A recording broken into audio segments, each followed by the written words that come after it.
Guys, I want to introduce to you guys Dylan Ennis. Thank you. Yes. People knew me as the basketball player before they knew my personality. But it's just what you grew up with. You could wake up and smile, but you could fake that smile. And I didn't want to continue faking that smile. Therapy is not going to change all your problems. It's not going to take away, but it helps you find tools in which to do this. Take your time. But you got to talk about it because you have to show people who are also dealing with it, like it's not just you that deal with it.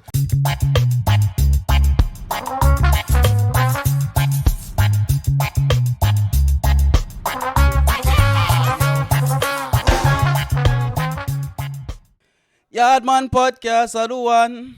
Yardman Podcast are the one. Yardman Podcast are the one. Yardman Podcast are the one. The Yardman Podcast. Tell about the Yardman Podcast. Yardman Podcast. Tell about the Yardman Podcast. Boom. So we're back again with the number one Jamaican podcast in Spain, in Europe, and we are the number one all over the world. I like that. Hey, you got it. We're going for it. There you go. We're going for it. So you guys hear a familiar voice in the background, or you might not recognize the voice. But this week, we have a very, very, very, very, very, very, very special extra guest coming for you guys. This guy is a basketballer. He's a father. He's also a content creator and a concerned citizen because he's here to talk about mental health. Guys, I want to introduce to you guys Dylan Ennis. Thank you. Yes. How you doing, man? I'm good. It's been a while since we wanted you here. Yes. It's really nice to have you here, man. Thank you. Yeah, obviously with the season, you're busy, but it's off season now, and I was able to be here, and especially talking about men's mental health. I'm a big advocate for it. True. And of course, being around more Jamaicans, it always feels good. Always feels good because you know that we don't treat mental health. We do other things. Yes, of course. We suppress it. We do that too. We do that too. Yes. But no, it's good. I think talking about it now, and especially in the black community, educating them about it. It's big. There's always a joke that black people don't think depression is real, but I still don't think it's real. But it's good to talk about it. It's good to talk about these young people. They know what they're feeling and everything. But before we get into mental health. Right? Yeah. I just wanted to tell us a little bit about of your upbringing. Yeah. How did you start and how did you get introduced to basketball, for example? Yeah, so my parents they were from Jamaica and they were able to move to Canada when they were very young, 4 or 5 years old. Okay. I'm the first generation born in Canada. But we grew up in a basketball family. My dad coached basketball. Yeah. My brothers played. My mom was always bringing us to games. And, it just went like that. It just became a part of our life. We were basketball players before anything else. I think people knew me as the basketball player before they, knew my personality. But, it's just what you grew up with. And, it's something we loved. And, we took it to the next level. I went to New York for high school, went to Illinois, and then for university, I went to Rice, I went to Villanova and Oregon, and now I've been 8 years in Europe playing basketball. I can tell you that they love you. They really love you here in Murcia. They really love you. I remember it was a year ago, when my students, because I'm a teacher, right? And my students, they recognize you from the game. And they were the ones who told me that you were Jamaican. Even before David introduced me. That's dope. No, I think a lot of people just think, oh, Dylan's Canadian. But they don't. I even didn't realize it until I got older. I was born in Canada, but my blood is Jamaican. And obviously, when you grow up your whole life in Canada, you forget about that. Obviously, you cannot take the identity of where you grew up. Yeah. And I think that's the thing with my kids now. They have Jamaican blood and Australian blood, but they're Spanish kids, born, raised, and speak Spanish. So it's crazy with the whole mix. It's a whole mixture. I have one small question for you before we get into the next segment. What's your least favorite thing about basketball? Ooh, that's a good question. We know you love it. We know you love it, and basketball loves you. Yes. It's funny because it's a double-edged sword. I love the pressure of it. You love the pressure? Yes. Yeah. The pressure brings the best out of me. I don't like to be in comfortable situations because I feel like I get comfortable. Yeah. I love the pressure. I love the anxiety of it because, you want to be the best. But that's what I hate most about it too. Because, there was a game this year. I think it was our second game, and I missed 2 free throws to win the game. And I remember I was at my daughter's swimming class, and all I could think about was the free throws. I couldn't even enjoy her swimming. I had to really talk myself out of get out that moment that happened yesterday and be in the moment with your daughter. And I think that a lot of people don't realize there's so much pressure that goes into you wanting to be the best. And obviously you create that pressure yourself, but there's so much external factors that push you to be the best and, make you want to be the best. So it's a double-edged sword. The pressure is good, but the pressure is the toughest part. Yeah. All right. So right now, guys, we're going to do a segment where me and Dylan, we're going to battle it out. Yeah. Davin is behind the camera. He has a few quiz questions for us. All right, here we go. First to 5. Okay. First to 5. So first to 5 wins. Basketball questions. All right, bet. So Tonil is at a disadvantage. Yeah, okay. That's fine with me. I have to get the hard questions. Okay. You get the easy questions. Yes, okay. You want me to give you a mic? No, I'm good, man. Yeah, for sure. Show. All right, Tonil, your first question. Ooh, you're not gonna know that. You know what? Let's see. Who's the most popular Jamaican basketballer in history? Patrick Ewing.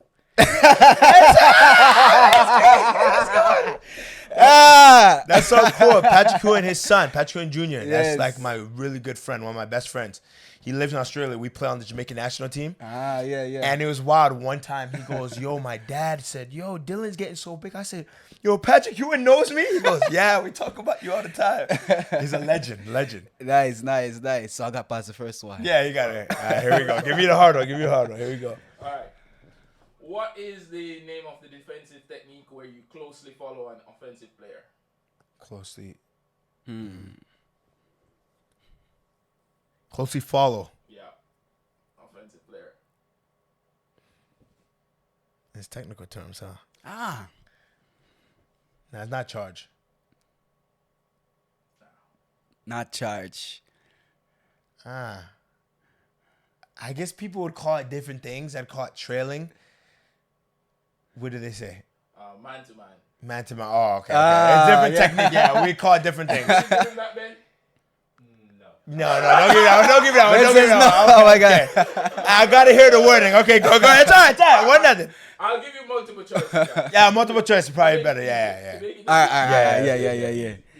All right. Daniel, which team has won the most NBA championships? The options are Lakers. A. Lakers. B. Celtics. B. Celtics. C. Bulls. C. Chicago Bulls. D. Warriors.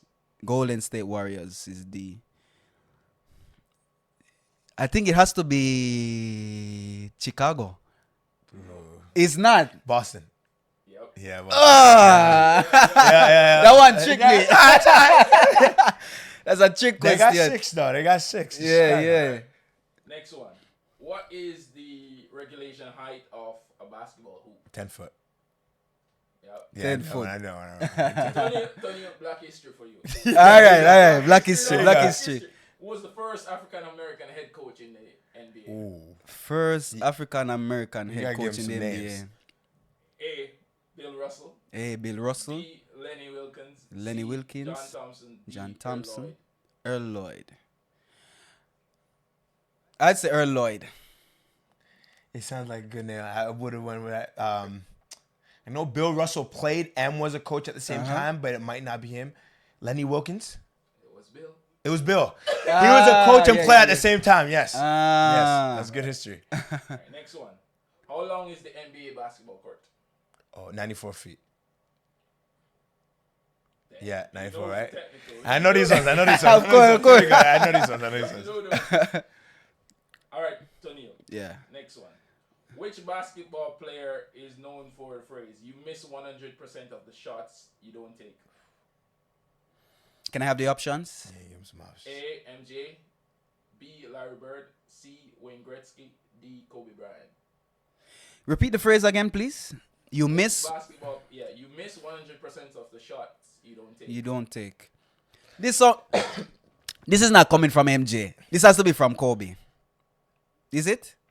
From MJ. It's from MJ. It's from MJ. MJ. No, I can see why you say that. You know, yeah, exactly, I can see why you say that. I've always heard things about MJ Yeah. when it comes down to meeting other people or interactions that Yeah. he's had. Always hear stories. So, Yeah. Negative words. Yeah, not the negative one. Never hear negative from MJ. Popularized by MJ, but from Wayne Gretzky. Really? Yeah. Really? I didn't know Wayne Gretzky. All right, what's the score? You are like 3, no? that. 3, yeah. Yeah. Toniel? 3-1. Toniel, do better now, bro. Yeah. Do better now, bro. Do better now. As with the color of the ball. It changes, doesn't it? Okay. What does the term double mean in basketball, Dylan? It means you had double digits in of 2 course. columns of statistics. Toniel, next easy question. He has one more point. Yeah. Which basketball player was known as Black Mamba? Come on. Yeah, you know that. Come on. Take Kobe that, Bryant. take Come that, on. I'll take take it. that, I'll take take it. that, Kobe take Bryant. Kobe Bryant. I'm trying to find a difficult one for you. Yeah, come on, give me. Oh, Dylan, Yeah. what is the name of the trophy awarded to NBA champions? The Bill O'Reilly. No, not Bill O'Reilly. You want the options? Yeah, if I hear it, A. Larry O'Brien. Larry O'Brien. Larry O'Brien. My bad. That's 5. I said Bill That's O'Reilly. Well, I don't know who Bill O'Reilly is. Whoa. Well, it's good Yes, when you lose to a champion. It's basketball questions. I'm sure you beat me in something Basketball. else. Yes. All right, guys. From now on, I'll be behind the camera. David will be here. It's good. We did asking some questions. Yeah. I'll come back later. And yeah, it was nice. Yes. Thank you. How you doing, Dylan? I'm good. How you doing, boy? Good. Thank you for having me, man. Thank you, Toniel. Thank you, everyone that's joining us. We have a live studio audience today. You know, Dylan brings out Yeah, the we fans. got the You people. bring out the people. Normally on a Saturday, it's me and Toniel in here. Just for you two together. Yeah, just, going at it. But thank you so much Yeah, of for course. joining us. This has been, I think, over a year. Yeah. I've been trying to reach out. I remember when I met you. Yeah, of course, yeah. I met Dylan in the club, standing in line to go to the bathroom. Yeah. And, Passion fruit. Passion fruit. Yes, Shout yeah. out to Passion fruit. And my That's dogs, the you run that usual. right Shout them out. Yeah. And we just had a conversation and kicked it off. Like, normally when I'm in the line for the bathroom, I'm not trying to talk to a Talk to guy. people, yeah, of course. No. For me, like, the bathroom line, you meet a girl standing next to you. Right there. While you're waiting, that little 2-3 minutes, Yeah. you can have a conversation. Yeah, for sure. Easier than in the line. Yeah. And then I realized who you were. And then I was like, I see the Jamaican flag in your Jamaican Insta flag, bio. yeah. I was all like, that. that's my What's brother. up? That's We the blood. connected, That's man. the blood there. That's the blood. That's how you got to connect with people. One thing with Jamaicans, when you meet another Jamaican, You have to. you have to have to. interact. And there is such a, I don't know, there's such a connection there. There's some Americans in the audience. When you meet an American, do you feel like, wow, you're happy to see this person? Do you feel elated? No. But when I see another Jamaican, You have to say what's up. yeah, you have to say what's up. And I'm like, I can't just say what's up. I have to say, yo, you're my brother. Yeah, for There's sure. not many of us in the world. For sure. And to see one in Murcia, Spain, Murcia. and see one repping Jamaica the way you got do, to. bro, Yeah. that's good, man. Already. I It's so appreciate funny you it. say that because even when I play, there's a lot of Canadians now who play in the ACB and in Europe. And every time I see a Canadian, no matter if I knew him from before, if I don't, I always got to say what's up. Because it's such a small community of Jamaicans, Canadians. And when you see them, you have to say it no matter what. No, I like that about our Yeah, culture, for man. sure. I love that about our culture. Always. So, Dylan, I reached out to you Yeah. to talk about males' mental health. Yeah. It is Male Mental Health Month. Yeah. And it's June. Hopefully, we'll drop this in June in time for that. Mr. Editor, you have work to do. My first question to most of my guests here is, who are you? And what do you think your purpose is? That's a good question. I like that one. Obviously, everybody knows me as the basketball player, but I never wanted that to be my personality, my image, as far as, the real me. I think I was able to key into that after college. College, you focus on just being a student athlete. That's all they want you to be. And, after I got out and learned more about myself, I realized that I'm a father, a husband, a brother. But for me, I know I'm a compassionate person. I think that's my best thing. No matter who I see, no matter what situation somebody's in, I always try to think of the positive from it. I see the good in people. I think I was put on this earth, honestly, to make people happy. People say, yo, Dylan, how do you talk to strangers? Like, we're in the bathroom line. I go talk to you. Because I always feel like it's my job to make other people happy. I think I have all this happiness within me. And people are like, yo, you wake up. I look at your Instagram. You're happy from the second you wake up. I say, yo, I wake up next to my wife. Then I walk. I see my kids. And then now my dog barking, happy to see me. God gave me another breath. And I think I always have to give that happiness to other people. I'm grateful for everything I have. I'm grateful for everything I go through. And I know people are going through way worse than I am. So, I always just try to give them the best that I can. Yeah. Were you always this happy? Were you always happy, Dylan? Yeah, I can't lie. From the second I knew who I was always happy Dylan. It's a Jamaican thing, you know. Yeah. I feel like it's a Jamaican thing. I think so too. Yeah. I think most Jamaicans that I meet are always happy. Obviously, you have some who are not. We can be happy or the opposite. Or the opposite, yes. And I think I don't have that. Obviously, I get mad. There's times I get angry, but a lot of my friends say, yo, Dylan, I never see you mad, never see you angry. The only time I honestly get angry is on the court, but that's just being a competitor. Mm-hmm. I think any situation you're in, you could find a way to find the good out of it or just find your solution. Yeah. One thing during my research for you, I was watching, I actually went through your entire Instagram. You're doing your research. It's and good. I saw you posted a video of a time where you had a bad spell in the season where it came to a point where you got a call in the office saying, hey, we might cut you. Yeah. And I think that was a breaking moment for you. The way you expressed it, you even started crying. Yeah. How did you come back from that entire situation? Yeah, that was tough. I remember I was in Turkey, and they paid a lot of money to this team, for me, for other players. And that's another thing. I got comfortable. I said, oh, it's gonna be easy. I'm getting a lot of money. We got a great team. Started playing the season. Now, because I'm comfortable, I don't play as good. I'm not as focused, not playing good games. And this team is known to cut players. So my coach brought me in and said, yo, Dylan, if you do not perform, they're going to cut you. And I see my family, I see my kids having fun. So I got turned up. Something in my head switched. And I just went out the next few games. I said, I'm playing for my family. I'm not playing just basketball now. I'm playing for my family's well-being. 28, 27, 26, 30. Just back-to-back great games. And they lost this image of cutting me. But then there's that pressure to keep it up. And we deal with this pressure different ways. And there was a time in that season where I had a few bad games. So now I'm thinking, okay, are they going to cut me again? Me and my wife are going through things. And obviously the pressure of being a basketball player. Then the clip is on. I don't know if you guys could put it in. The referee calls something, and I just completely lose it. I start yelling at the refs. And everybody's looking at me like, yo, this is not the real Dylan. Why? It's a call. They lost the game. It was everything else in life that happened right in that moment. I just took that anger out. I got 2-game suspension, which it's crazy. My brother played in Turkey that time, and that second game I got suspended, I was playing against him. And it was just something where, I just learned from. I said, when you're building up this anxiety and this pressure, you got to find somebody to talk to. And then that made me find a therapist. And ever since then, I had the same therapist ever since that day. How did you, finding a therapist, especially as a black man, not only a black man, a black Jamaican man. Yeah, How did you, realize that decision? How did you, what motivated you to do it in that aspect? Because for me, if I was to tell my parents, oh, I'm going to get a therapist, they'll be like, you're mad. Yeah, I know. You're mad. It's too late for you. Yes.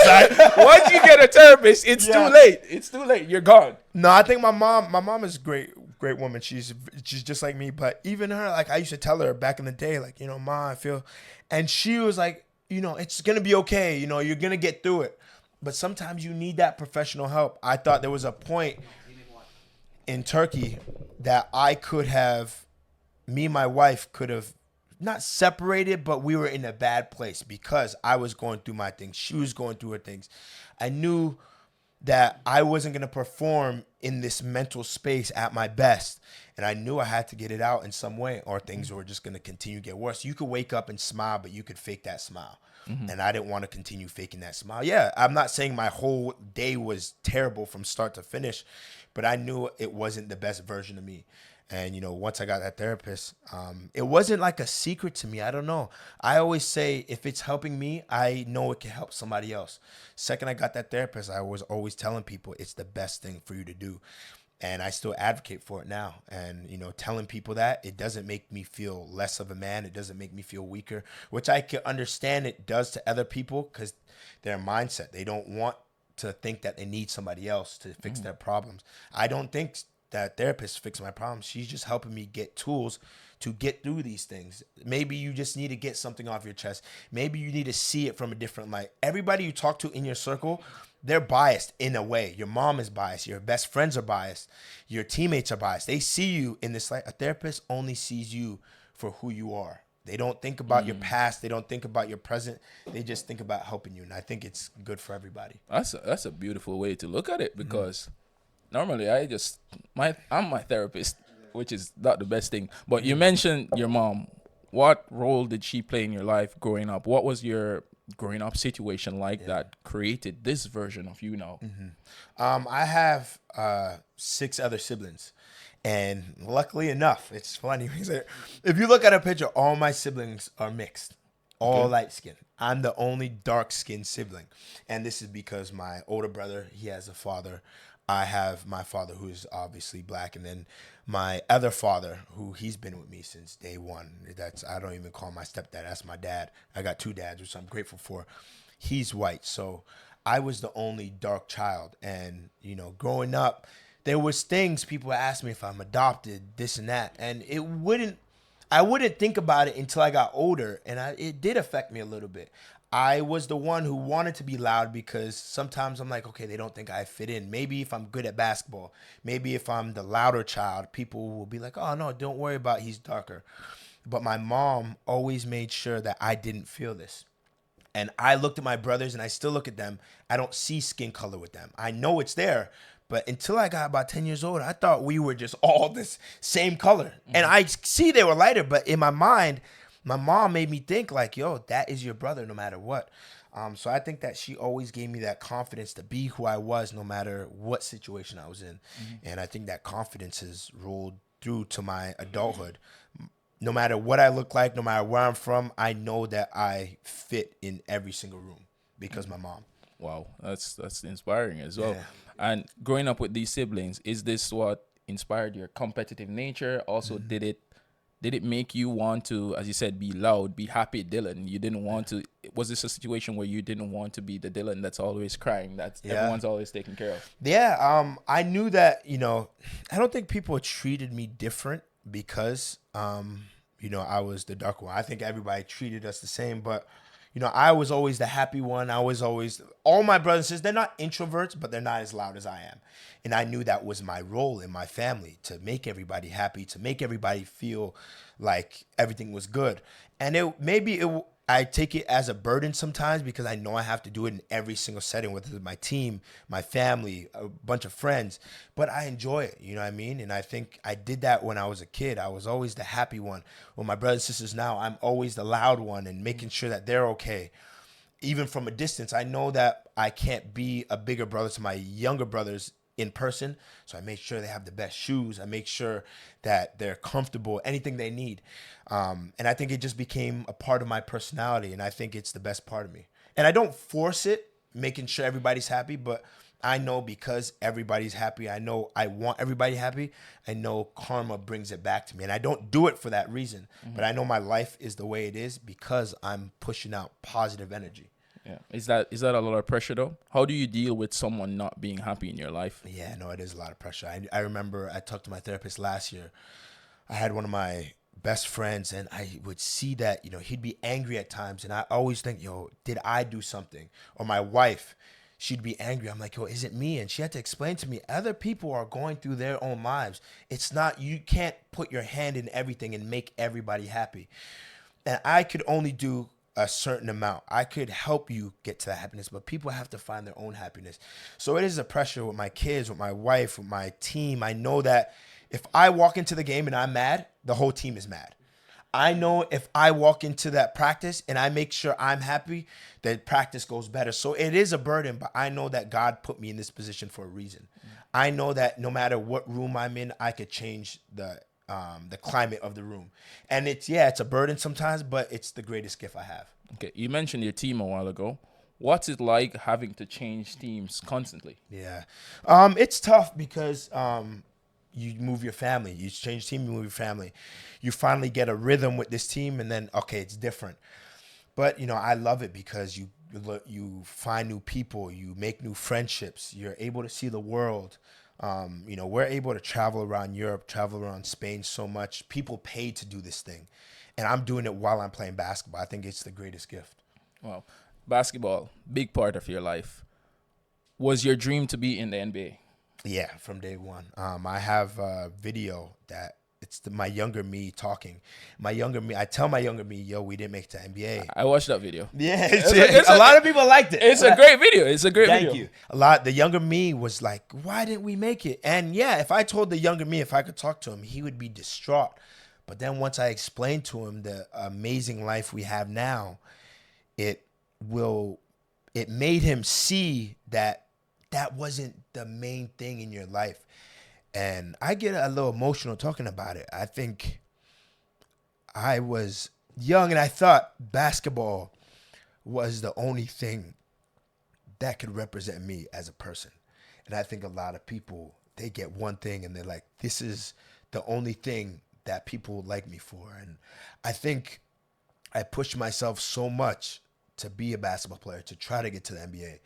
And once I didn't do it, I'm like, am I worth what I think I'm worth? All my sacrifices, was it worth it?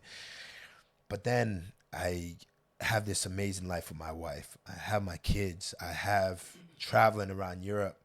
And I realized this is the best version of me. Once I gave that NBA dream away, not that I thought I failed initially, and you don't want to fail in life. But once I said it's not a failure, God just put me on a better road. And the road I'm on now, it's way better than I could have imagined being in the NBA. When did you come to that realization? I think it was about my second year when I had my daughter. I realized this is what life is about being a father, about being a husband, about enjoying where you're at. I played my first year saying, okay, if I play good, I can make it back to the NBA. I wasn't even enjoying the games, being in Serbia, being in Europe. And then once I had my daughter, I just left that alone, and this weight came off my back. Like, I don't have to go back. I could just be here. And ever since then, I got better in basketball. Me and my wife got closer. I became a better father, better person. And I learned so much about myself. And it wasn't just Dylan, the basketball player. Now, people like me more for me than me playing basketball. And I think it's the best thing. Yeah. While you were in college and going through it, you saw your brother got drafted. You didn't get drafted. Yeah, you had to go the G League circuit, the tryouts. Yeah. How did you deal with that, like mentally as an athlete? Because Yeah. a lot of young athletes are coming up, and they say, "I want to be the best," and we know that it's a tiny percentage Yes, that very gets to small. do that. Yeah. What happens? How do they deal with that kind of rejection and failure? No, it's tough. I think I asked myself, I looked in the mirror, I said, how could me and my brother grow up in the same house? He's my best friend in the world. How does he make it to the NBA and I don't?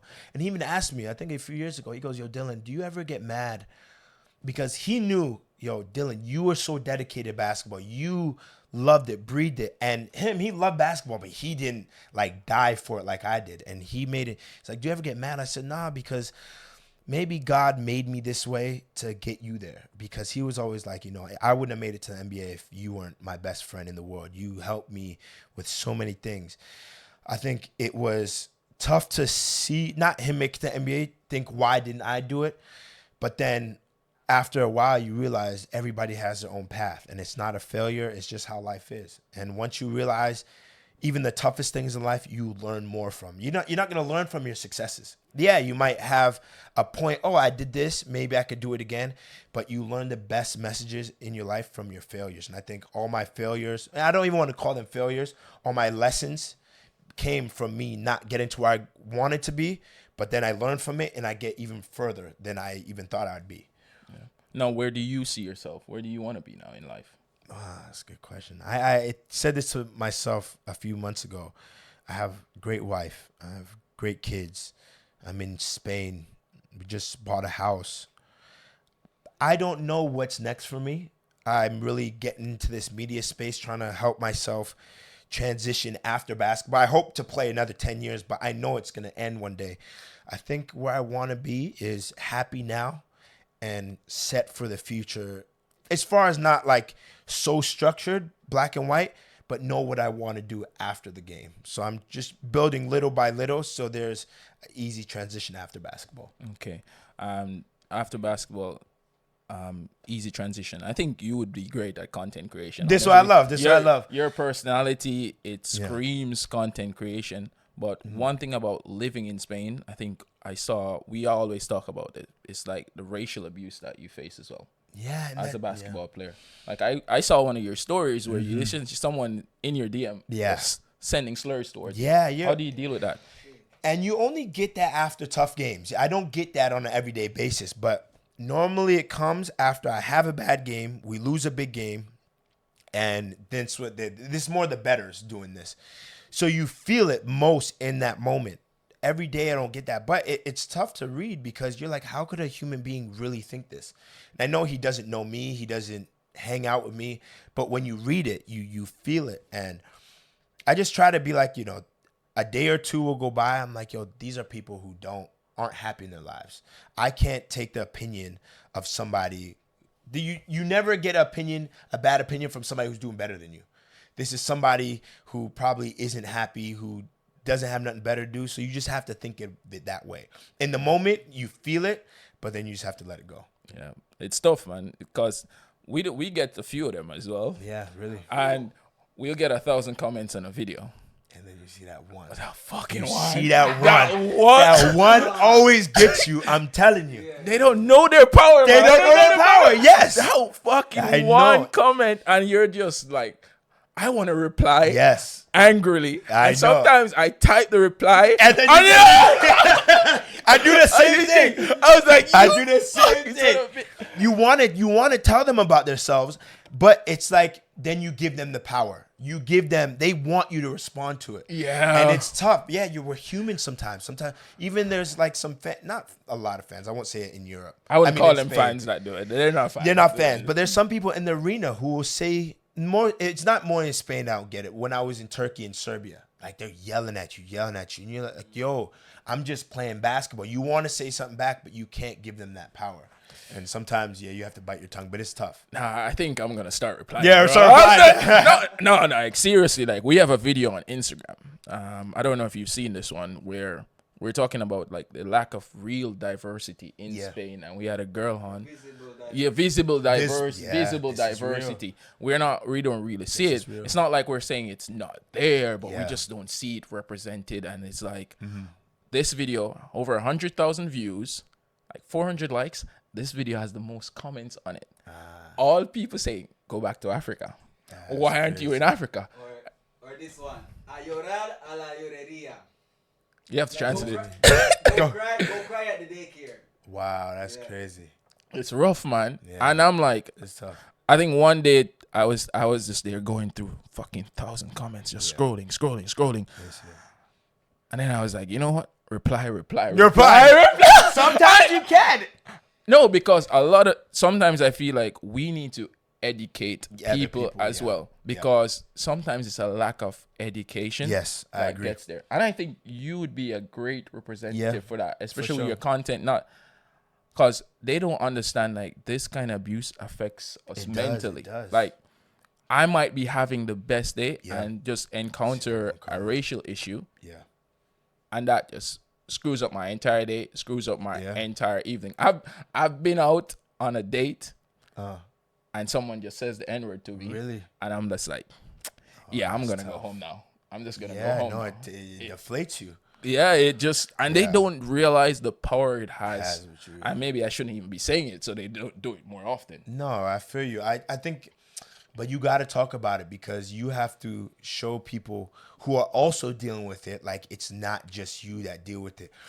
I did a video about anxiety with athletes, and so many guys were like, yo, I deal with this too. And they don't think, they see my Instagram, they see me play basketball, they don't think I deal with this. I just seen Steph Curry speak about it the other day. I'm like, yo, Steph Curry, you think his world is perfect. He deals with it. So when you speak on it, it allows other people to hear it and be like, okay, it's not just me.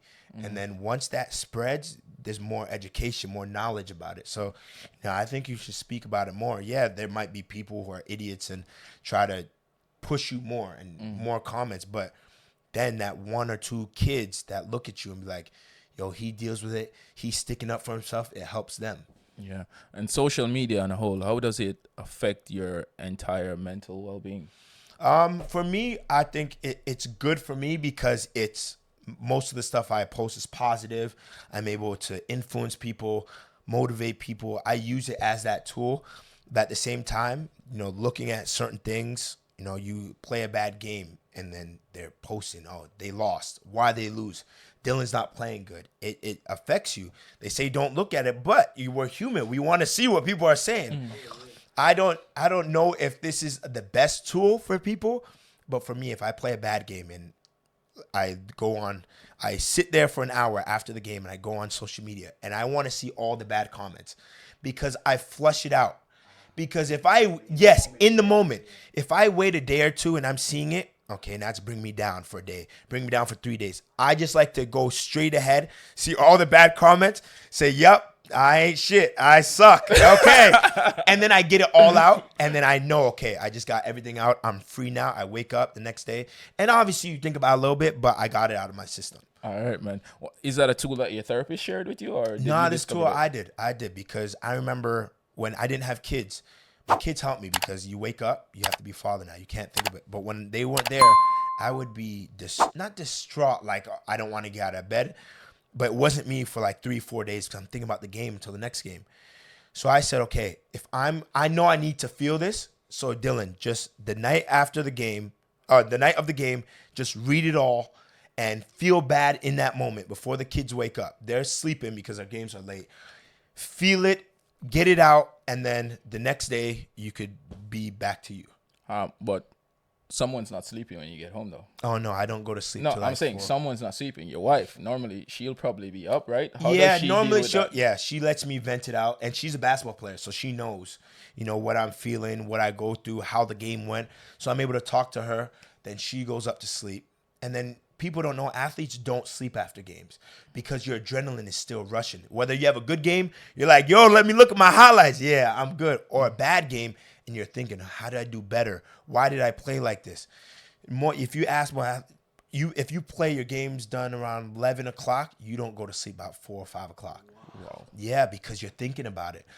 So I'm just downstairs by myself, just reading comments or just thinking about things. And, once I get those hours out the door, I go upstairs, go to sleep, and I'm good. What are some of the other tools that your therapist taught you how to deal with this anxiety, slight depression? Yeah. I don't know if you. I have experience. I experienced it all. People are like, yo, you smile all the time. There's no way. No, I've experienced it all. I think the best thing, this is more of a sports thing, but you could use it as a parent or anything. She said, Dylan, what you say in your head when you're in these positions, is it positive or negative? I say, it depends. If I'm in a situation, maybe it's sometimes negative. Like, yo, Dylan, you got to make that shot. What are you doing? Sometimes it's positive. I build myself up. She goes, how you speak to yourself, would you speak like that to your son if he was in this position? And I said, no, I would give him positive feedback all the time. So I'll be in games sometimes and I'll miss free throws. And I'm like, fuck, if I go to the line again, I might miss a free throw. Or, dang, if I miss this shot, we lose the game. In my head, I'm actually talking to my son.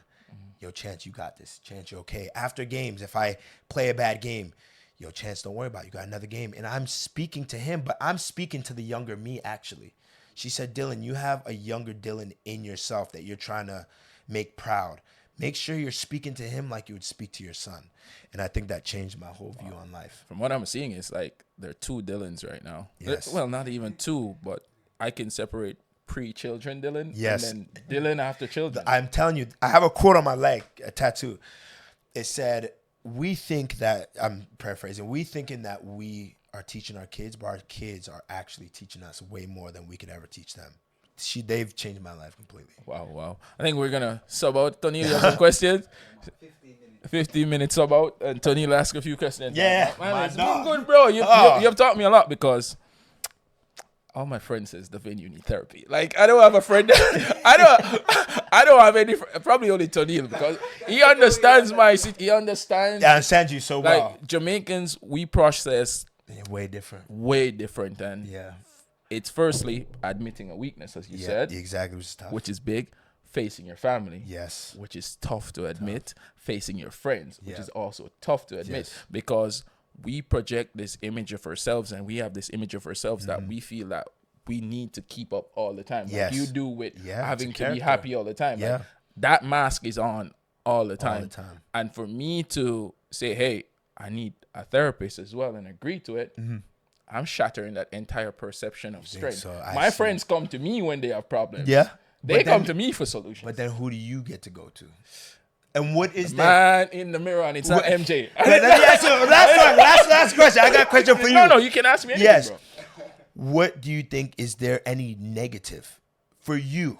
What is the worst that happens if you talk to a therapist? The worst. The therapist, in your mind? I think it's a lack of trust, man. I feel if I reveal things to someone, that stays with them. And I feel people change with time as well. I've given you a part of me that I can never get back, and correct. I'm trusting you with that part of me. Do you think that talking to somebody who you may never see, my therapist lives in London. Okay. I will never see her in my life. So this idea of I get to, you could even think of that person as a fake person, because I'll never see that piece that you give her.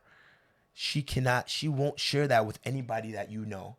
Legally, she can't either. Sometimes maybe this hard rock that you have on your chest, you're able to give it to somebody. And I know it's hard to give that to somebody, but you can't knock it till you try it. Nah, bro. I've thought about it. Yeah. Many a times.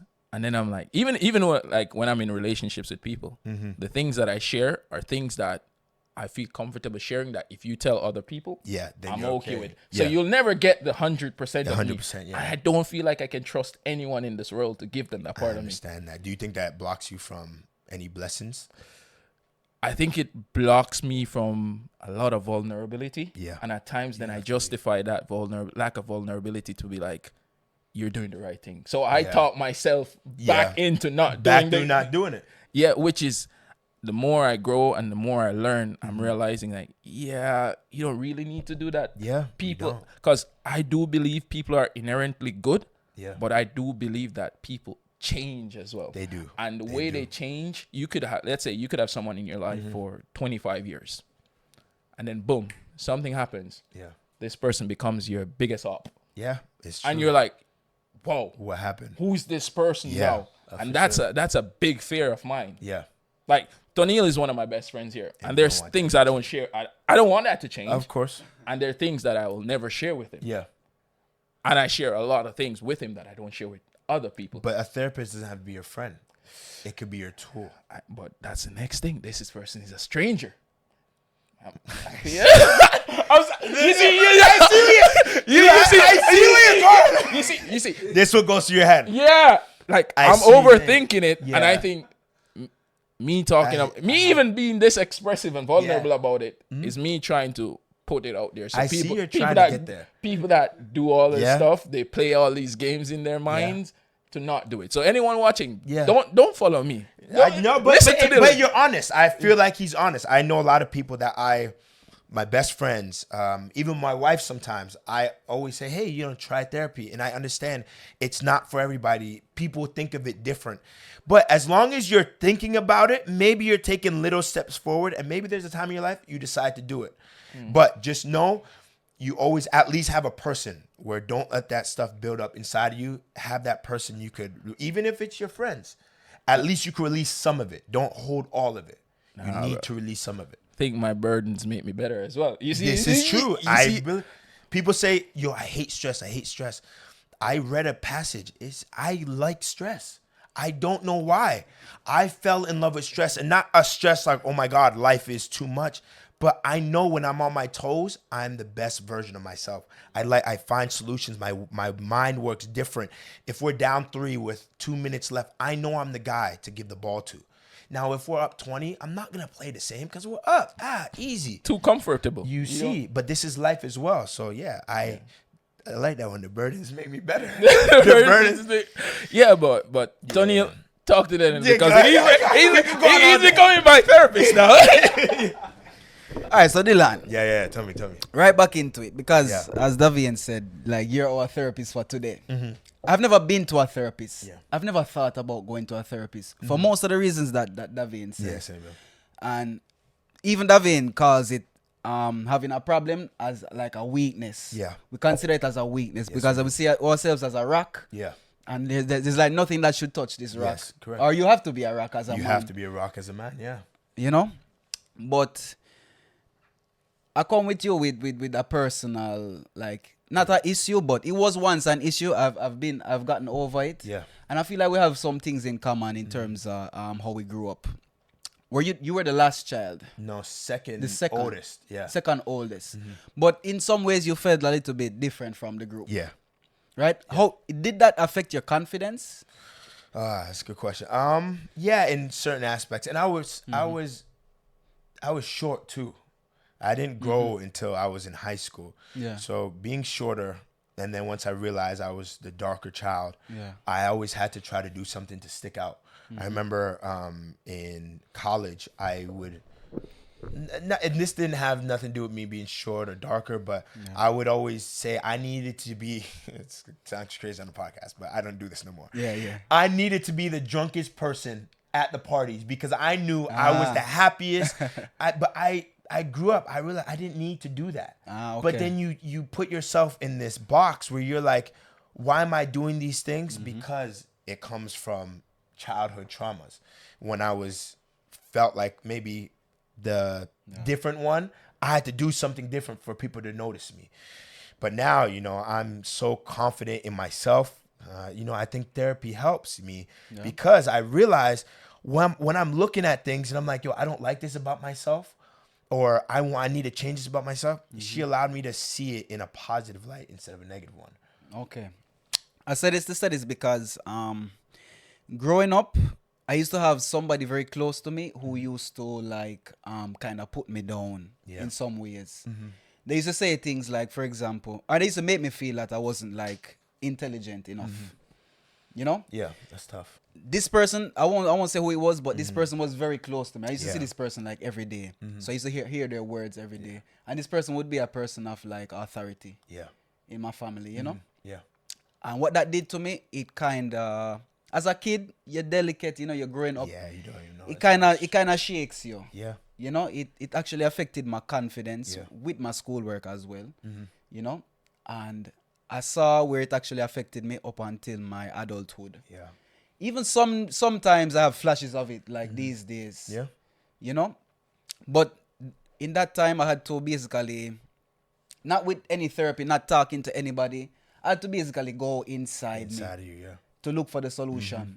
And since then, I've been going inside me to always look for my solutions. That's great. I think, I think that's the only way you can find it, within yourself.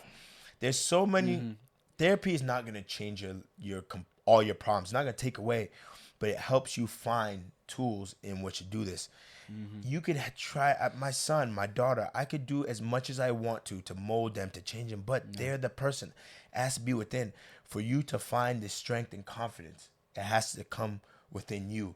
But the only thing I think, you found a way to, all right, let me dig into myself. But you find a therapist before, maybe they bring that up to you even before. This is why you feel this way as an adult, because what you were going through as a kid. Yeah. My therapist said the same thing. Sometimes the things I do now is because I'm trying to make the younger me proud.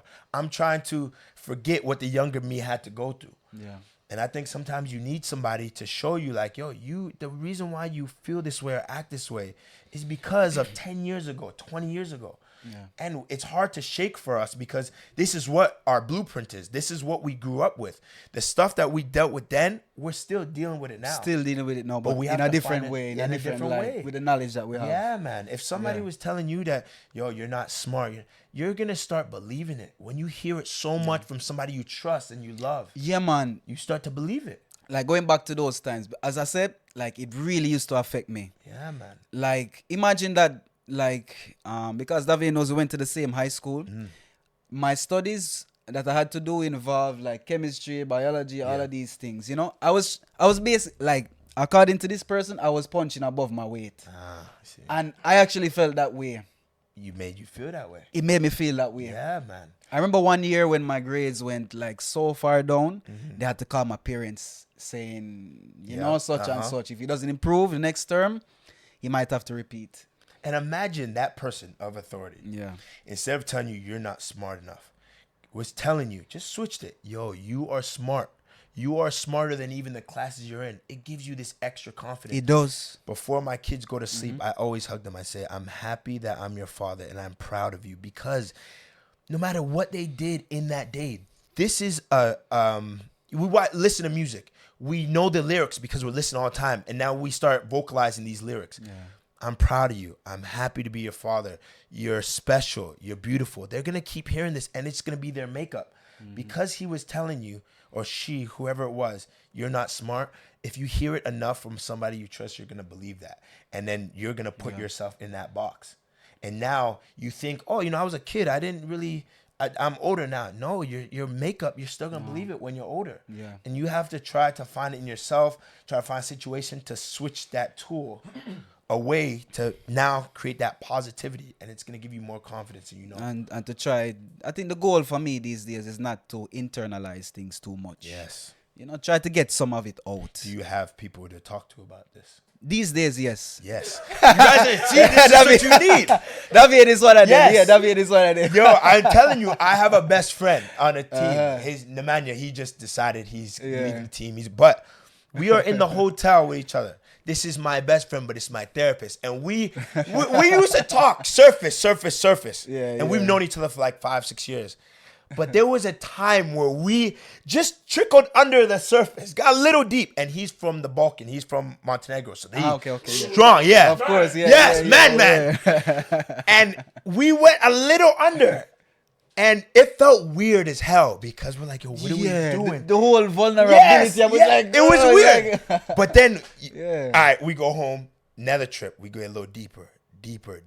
And now anything I go through, he's the first person I pick up. And it just feels good to just get it off your chest. True. Sometimes he could tell you, Dylan, you're tripping. I'm like, yeah, you're right. Sometimes you tell, yo, Dylan, no, you feel it. Talk to me.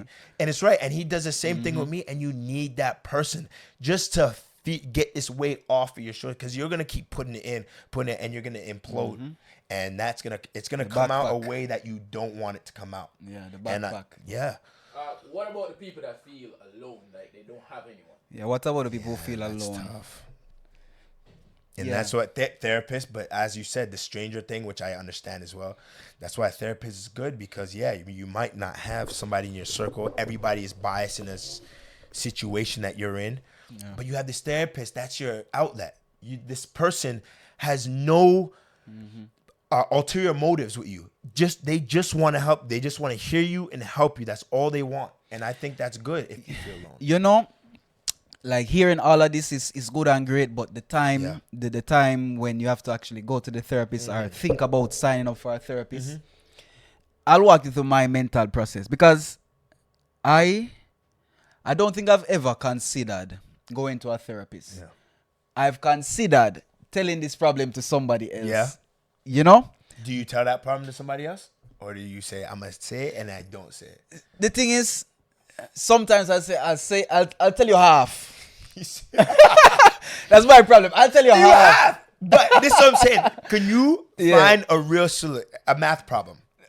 2 plus 2 plus let's say you take out the 2, and I'm teaching my son. 2 take out the other 2 equals 4, and he's 3 years old. Okay, but Dad, what's the number to make 4? I can't tell you. I only give you half. I can't give you the solution to get to that 4. If you telling people half the problem, you're not gonna get the full solution. And that was my problem back then. Yeah, because I didn't feel like I just didn't feel like there was anybody who was really on my side, or I didn't meet anybody who could relate to that kind of thing. Yeah, it's hard to find that person. Yeah, you know, it is. what I did was just internalize it, and I just kind of tried to deal with my problems by studying harder. Yeah. Or asking help from friends or whatever. And I didn't even tell my parents. Yeah, it's hard. Up until I didn't tell them until I was like in university. Yeah. Why I wasn't getting these grades, and they were like, "Wow." They were shocked when they heard this. When you told them, were they happy you told them? Yeah, usually because as Jamaican parents and Jamaica as on a whole, as we don't have a culture of getting, as you said, below the surface with certain things. It's true. We said this is the problem. Yeah. But we said we don't tell you how this is making me feel. Yes. How does it affect me? Yes. Will this affect my future? Yeah. Does it affect, Yeah, we don't get that deep. We just keep it right there. The 50% I was telling you about, half of it. Yeah. And then I think you get 50%, you tell 50% of your problem. You only get 50% solution. There's still another whole 50%. But the thing is now, that used to be enough for me. Yeah. Because that person or whoever would tell it to would like kickstart me. They would give me like a kickstart, say, hey, try this. And then I would, do the rest. Yeah. So you give me half, yeah, I do the next half. Yeah, for sure. Basically. Do you think it's working for you now? Yes, much better than before. Yeah. Because, older, and more experiences. It's little steps to it. You can't just say, okay, I'm just gonna jump into it. No, even my therapist, like I talk to my therapist only when I'm getting overwhelmed. I could feel it coming now. Yeah. But I couldn't see it when it was coming. I always would go when it's too much. Yeah. I see when it builds, And you need a friend sometimes to say, yo, I could see you're acting a little different, or I could see there's a lot for you. Do you want to sit down and talk? And as men, we're not going to do that. We're not going to be like, yo, let's sit. But me and my best friend, it's like, come look at that G. Right? It just happened. We're in the hotel. Yeah. His wife knows my wife. My kids are friends with. It just happened naturally. But take him out the equation. I don't know if I'm going. Like I have friends like you. I tell the 50%, but it's not the full percent. The therapist, she had to literally tell me, Dylan, tell me everything so I could fully help you. Yeah. And I think it's hard. Like if y'all telling each other the problems and you see each other next day, you're like, damn, he's probably thinking this of me now.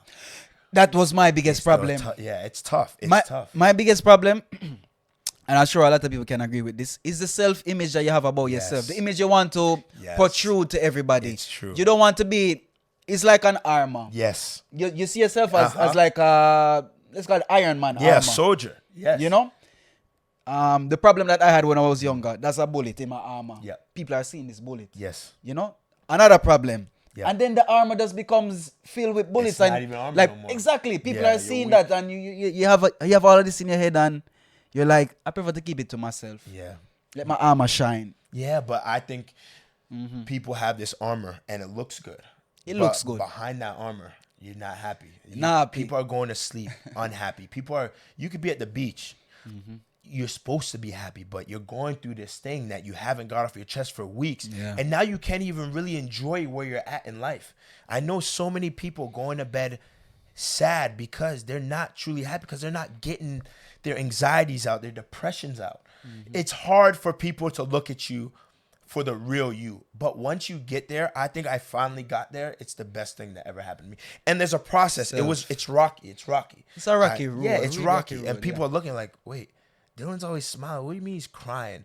What do you mean he has a therapist? Like he can't deal with this himself.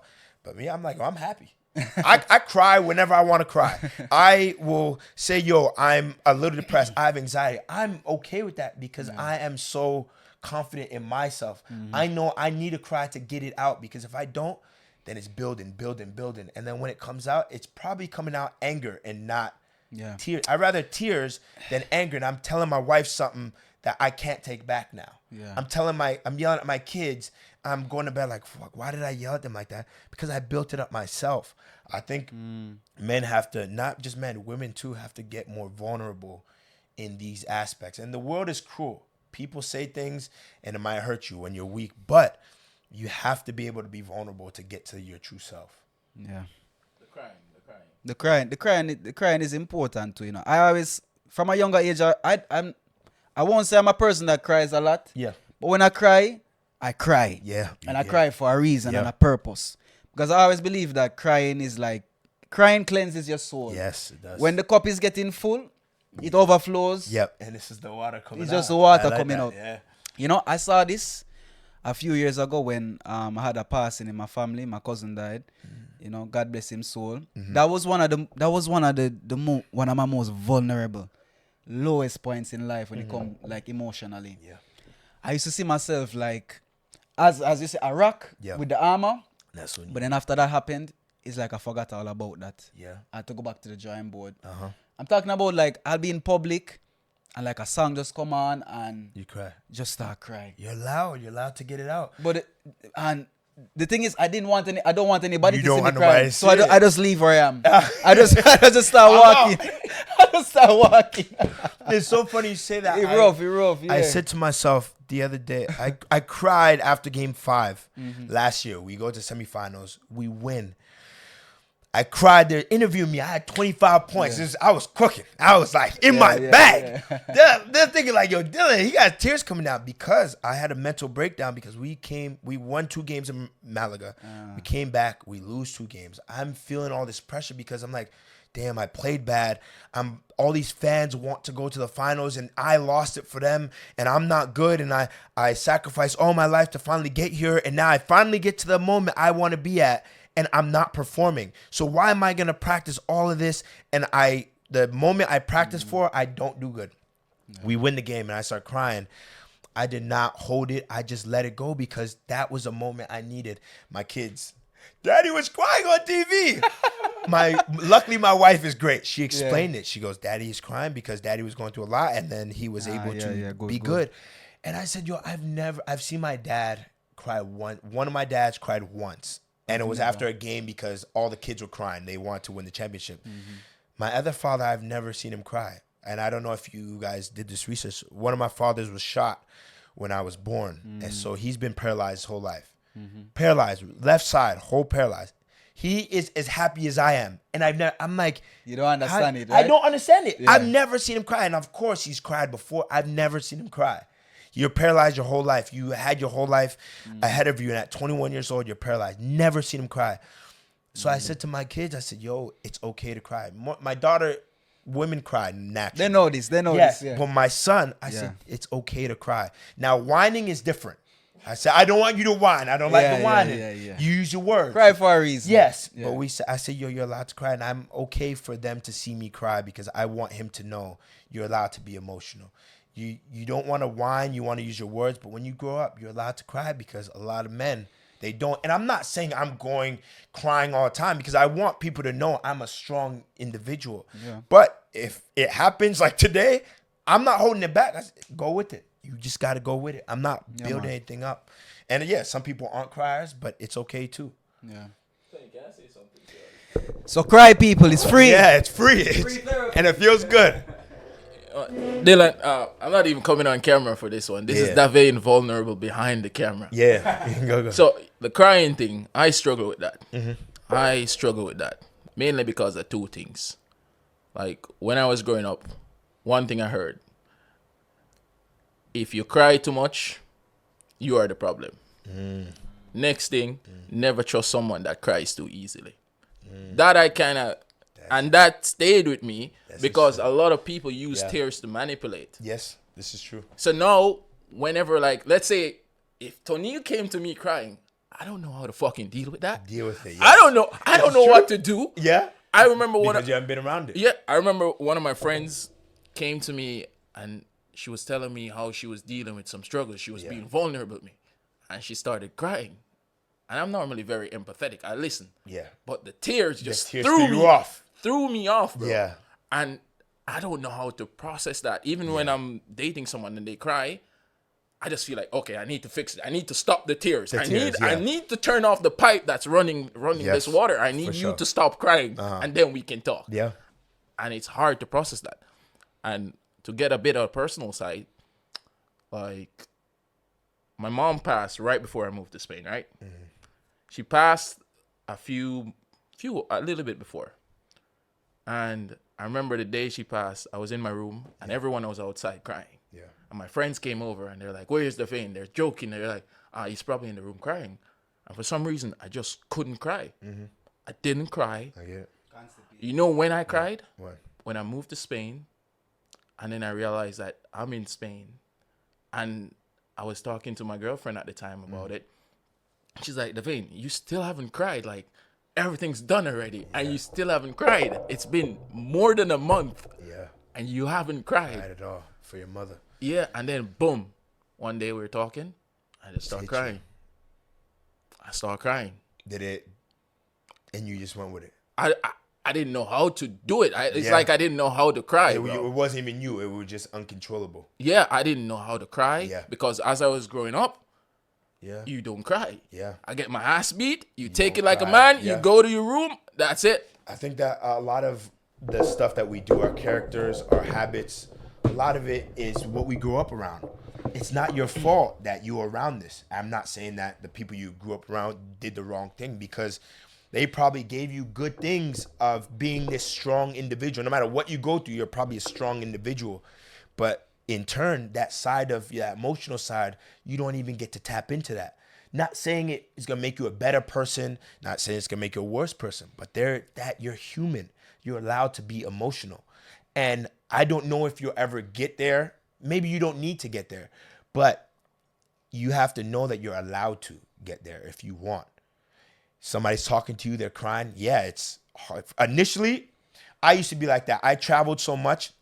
People just cry, Dylan, you're going to the States. Now when people leave, I'm numb to it now. I numb myself to it. That's one of the, for me, that's one of the most painful things in life. When you see somebody and then it's like they become temporary. Yeah. They start to become temporary because you know they'll move on, or you know you'll move on. It's a coping mechanism. It actually takes a part of it takes out of you. Yeah. But it helps you though. It helps because you're not like, damn, it's bringing me down. But you have to feel too. How you grieved about your mother. Yeah, people grieve different ways. Luckily, I haven't lost anybody super close to me. That's one thing in my life that I'm a little nervous about. My great-grandmother passed away, but she was very old. So I didn't have that super connection when I was young. Nobody has passed away. My father, he has early Parkinson's, the one who's paralyzed. But for my whole life, I said, he got shot in the head. No matter when it is, he's going to pass away soon. There's no reason he should be this old being shot. So in my mind, for him, I'm like, when the call comes, I'm going to be ready for it mentally. Yeah. I probably won't. I probably will hit me hard. But I'm trying to... Everybody else in my family, we've been healthy. We're an athletic family. I don't know how I'm going to grieve. I think I'm going to be a wreck. But we grieve different ways. But you have to accept. The only person is you. You have to accept you're allowed to be that way. You're allowed to be emotional. There's no way you could practice it. But you have to tell yourself in these situations, I'm allowed. Right now, you have this voice in your head. You're not allowed. You're not allowed. You're not allowed to cry. But you're allowed to do it. And only you could take that shield off saying, okay, let me just be me. And I think this therapist, I don't know which one, if you decide to do it, because I'm not professional. I could just give you from my experiences. She will tell you why you don't like to cry. He will explain to you. And a good one. Obviously, it's not easy to just pick a good one. And it costs money, of course. But they will tell you, okay, this is how you perceive things. And maybe in this situation, try this. I remember with my wife, I told my therapist, with me and my wife, this is when we argue, boom, boom. She goes, Dylan, you're never validating what she's saying, even if you don't agree with it. There's stuff I don't agree with my wife, and I'm not validating her thoughts. She's telling me I don't like these headphones. They're bad on my ears. I said, you bought them though, and people don't have headphones. Why would you not like the headphones? She's not telling me she doesn't like, she's like, this is just how I feel. So you have to validate. Now I learned this. And because she said this, now me and my wife we didn't argue much before, but now in our arguments, this is what is going through my head. And that's why I think therapists are so good. They give you a professional opinion. Now, when your friend's crying, you're trying to fix the situation fast, but maybe you're not even listening to her. Maybe she's crying because she wants somebody to listen to her, and she came to you. And she doesn't need you to fix it. She just needs you to listen. She needs to cry. She needs you to give her a hug. She needs you to tell her, yo, if you need me, I'm here for you. Now, I think that's what therapists do so well. They give you the tools, not right now, but when you're in the situation, oh, this is what my therapist said. Oh, she's crying. Yeah. Okay, I just need to validate her. I need to be there for her. I don't need to fix it. I just need to be there for her. And that's in different situations. Yeah, how important is a hug? People think that I'm a little weird. Not weird. I won't say weird. That I'm different. Different. my my counselor in high school, she said, Dylan, this is gonna sound weird to you, but just hear me out. She said, Dylan, you know you flirt with men and women. I said, what are you talking about? She goes, no, it's not a bad thing. It's just you, so you understand. Just how you touch and compliment women, you do it with men. And I know that you are heterosexual, but it makes people feel good because you're always touching. And I got this from my mother. My mother hugging all the time. Very close. Yes. Very close. I understand. Yeah. And this creates a connection. In basketball, if you the Golden State Warriors, they did a study, just giving high fives. It created a bond that's closer. They made more shots when they were giving high fives. Good job, boom. Just this touch makes a connection. You see teams, a guy scores, a guy falls. You don't see, everybody just walks away. Villanova, shout out to Philadelphia. They teach, a guy falls, all four of them run. Because this creates a connection. And then the other team's like, oh my God, they're so close. Hugging somebody when they need it, the people are like, yo, get off me. But I hug my boys. Like, yo, you need, and not like I would hug my wife or my daughter. Boom, what you need? Boom, give them a hug. Yo, I'm so proud of you. That feeling of your boy giving you that physical touch, it goes such a long way. Telling them, yo, I'm here for you if you needed a hug is different than, yo, bro, I'm here for you if you need it. That's different. That's like, oh, yeah, I got you, but I don't really got you. Giving him a hug and connecting with a person, that brings down this wall. It's not going to completely bring it down, but little by little by little. I told my wife the other day, when we wake up, I need you to, when we wake up or when I come from a trip, I need us to have this moment for like 15 seconds. I need us to hug, to kiss. I don't want to hear, yo, Chance didn't sleep tonight. Or, yo, when you were gone, Amaya got sick. I can't have that for the first 15 seconds. I need us to connect first. And then you tell me everything I need. True. This connection is so important. In the morning, we connect and then we deal with it. In basketball, with my guys, we bring it in, we hug, boom. All right, we're connected. All right, now let's go play the game. I think that connection with touch, with hugs, with I got you is so much bigger than men allow it to be.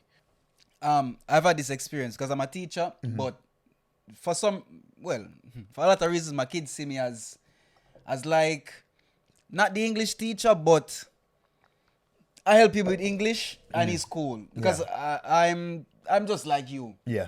Like, there are a few days of the year where you might see me with like a bad face. Yeah. Most of the time, people see me there, I'm smiling, I have a good energy. For people sure. always tell me that, like, when they I see can me, feel it. I'm a big ball of positive I'm energy. a big energy guy. Right when I seen you, I felt the energy. Yeah. You know, energy exactly. is the new currency. It's not money. Tell him. Energy is the new currency. Tell him. Before you even say anything, your energy speaks about you. Yeah, man. Yes. This is it. So they see me as a big ball of positive energy. When they see me, I'm always, boom. dapping people or hello, good morning, yes, whatever, that's good. Yeah, so and it builds a lot of relationships. Even though like some of my coworkers, I might not know them fully. Yep. But because they always see me like this, when they see me, they smile. Yes. They tell me good morning. You They go out of their way. Yeah, and I think you're giving off this positive, good energy. Whether it's a fist bump, how you doing, good morning. The universe, it's coming back. Right back and at you. People said, yo, if there's a millionaire and he's just giving money, donating millions of dollars just to get good feeling back, is he a good person or is he a bad person? He's still donating the money. He's still donating millions of dollars. Yeah, maybe you might do good things to get good things back, or maybe you do it naturally. But if you're putting good out in the world, regardless of it, it's gonna come back. That's how the universe is. You give good energy. World is a cycle. It's a cycle. You spit in the sun, it fall right in your eye. Yes, man. You see people wake up with this bad energy. It's crazy. This is what I've learned. from therapy. Again, I know I keep saying it. Therapy. We have the title for that. I know. Because it's given me so much tools. Yeah. I wake up and give myself positive thoughts from the jump. Now I even took it a step further. I do that with music when I wake up. You see, Yeah. I'm downstairs making my kids. I put on good music. Yeah, Ain't man. no my high, ain't no that, because that's Yeah, good yeah, yeah. energy. And now I even wake up early and meditate. And while I meditate, I'm giving myself positive thoughts. Dylan, you're gonna have a good day. And you have to convince yourself so much, because once you convince yourself, you start to believe it. Yeah, yeah. If you wake up, man, I'm tired, man. Oh, we lost the game yesterday. You're gonna start your day off bad, and then that's gonna trickle for the rest of your. Yeah, you could change it, but how you start your day, most of the time, it's gonna go throughout the day.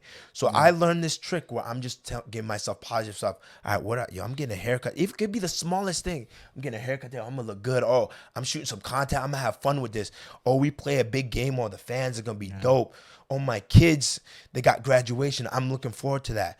Dylan, you're good. You're happy. You're grateful. And obviously prayer. I know you guys I pray before I touch my phone.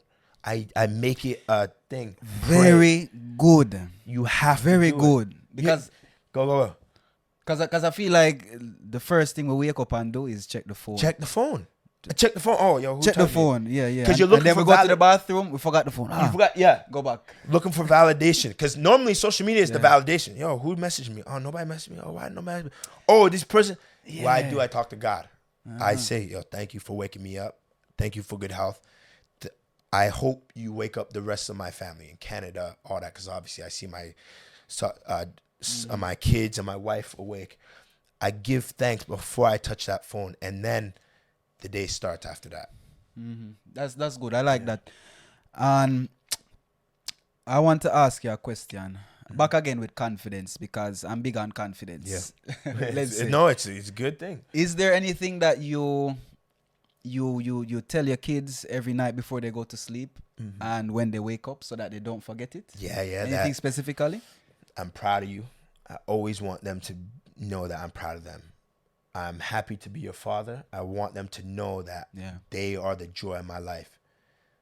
I tell them, may the Lord be with you, so they know that they're always covered. They might not know exactly what it is right now, but they're going to grow up. I'm telling you, prayer. I pray for them all the time. I seen a meme. How many prayers my mom made that saved me in my life? People, oh no, it's just prayer. No, it helps. Prayer. And I also ask them, how was your day?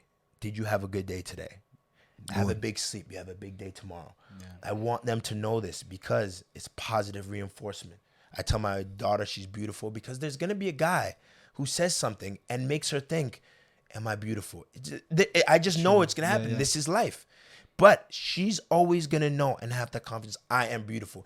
And if that guy hits her confidence down, it already started here.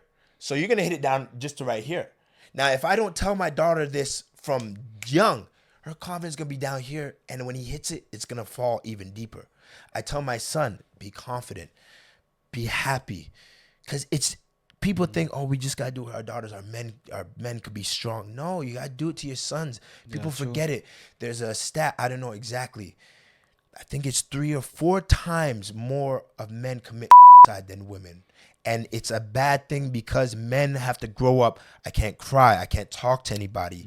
Rough. I don't want to make people think I'm weak. Men are committed more than women. There's so much pressure that our men are put on men. Women have life tough as well. I'm not taking that away. But the numbers are the numbers. Men have to do a better job being there for each other, using the tools, and being happy. And it starts from a young age. Just like the person in your life was telling you you're not smart enough. It starts at a young age. You carry this for the rest of your life. And we have to start telling our boys that they're enough, that to be kind, to be the men that they want to be.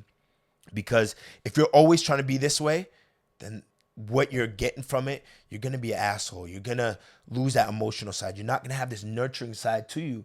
So then any confrontation you're in, you're going to feel like you have to be this way. You have to be the man to beat the Yeah. person apart. The strong. You have to be the strong. You have to be strong. And what is strong? Strong brings confrontation a lot. A lot, because there's always a man out there That's going to be bigger, stronger. You have to have that side where you could just relax a little bit. And I think we have to teach the boys this from young before they become men. Thank you, man. Those gems, I wish I could hear these gems when I was younger.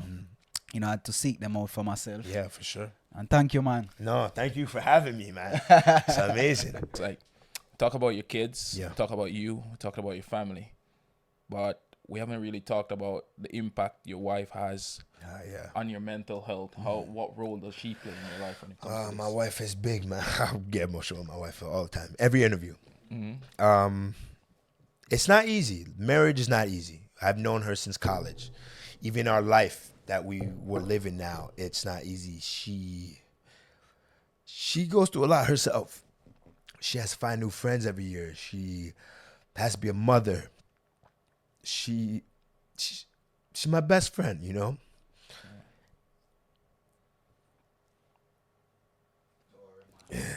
Take your time, man. We go through our stuff like everybody does. But I know she will always be there for me. She will always make sure the kids are good. She always makes sure the house is good. She doesn't have her mom to teach her.